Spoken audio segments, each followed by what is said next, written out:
নমস্কার, কলকাতা টিভি ডিজিটালে আপনাদের সকলকে স্বাগত।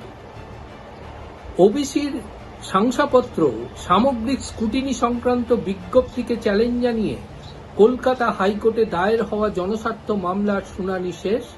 রায়দান স্থগিত রাখলেন ভারপ্রাপ্ত প্রধান বিচারপতি তপব্রত চক্রবর্তীর ডিভিশন বেঞ্চ।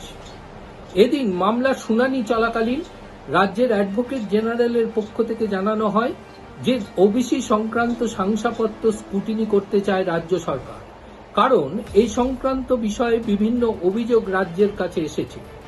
অপরদিকে আবেদনকারী পক্ষ থেকে আইনজীবী বিকাশ রঞ্জন ভট্টাচার্য বলেন, 2011 সাল থেকে এই ধরনের বিষয় চলে আসছে। বহু শংসাপত্র ফ্রড হয়েছে, এ বিষয়টি সঠিক, কিন্তু এই সকল শংসাপত্রের ভিত্তিতে বিভিন্ন রাজ্যের যে ইলেকটোরাল রোল তৈরি হয়েছে, অর্থাৎ ভোটার তালিকা তৈরি হয়েছে, যদি এই শংসাপত্র যাচাই হয়, সম্পূর্ণভাবে স্ক্রুটিনি হয়, তাহলে সেক্ষেত্রে সেই সমস্ত ইলেকটোরাল রোলের মাধ্যমে যাদের নাম নথিভুক্ত হয়েছে তারা অনেকেই বাদ যেতে পারে। সুতরাং এই ধরনের পদক্ষেপ কখনোই তফসিলি জাতি এবং উপজাতি আইনের বিরোধী।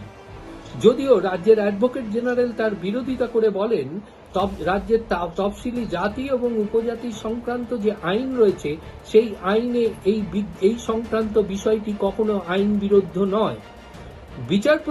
ভারপ্রাপ্ত প্রধান বিচারপতি তপব্রত চক্রবর্তী জানতে চান যে তফসিলি জাতি এবং উপজাতিদের ক্ষেত্রে বিষয়টি সম্পূর্ণ আলাদা, কিন্তু ওবিসির ক্ষেত্রে বিষয়টি ভিন্ন। তার কারণ আইনজীবী বিকাশ রঞ্জন ভট্টাচার্য বলেন যে তফসিলি জাতি অর্থাৎ এসটি জাতি এবং উপজাতির ক্ষেত্রে জন্মসূত্রে এই ধরনের শংসাপত্র দেওয়া হয়ে থাকে, কিন্তু ওবিসির ক্ষেত্রে তা নয়। ফলে এই ধরনের পদক্ষেপ গ্রহণ করা কখনোই উচিত নয় যে সামগ্রিকভাবে রাজ্য সরকার যে এই ওবিসি শংসাপত্র সামগ্রিকভাবে স্ক্রুটিনি করবে, সে বিষয়টি কখনোই গ্রহণযোগ্যতা পায় না। যদিও বিচারপতিরা দুপক্ষের বক্তব্য শুনেছেন, ইতিমধ্যে বিচারপতিরা জানিয়েছেন সব পক্ষকে লিখিতভাবে তাদের বক্তব্য আদালতে পেশ করতে হবে। তবে মামলার শুনানি শেষ, রায়দান স্থগিত রেখেছেন ভারপ্রাপ্ত প্রধান বিচারপতি তপব্রত চক্রবর্তী ডিভিশন বেঞ্চ।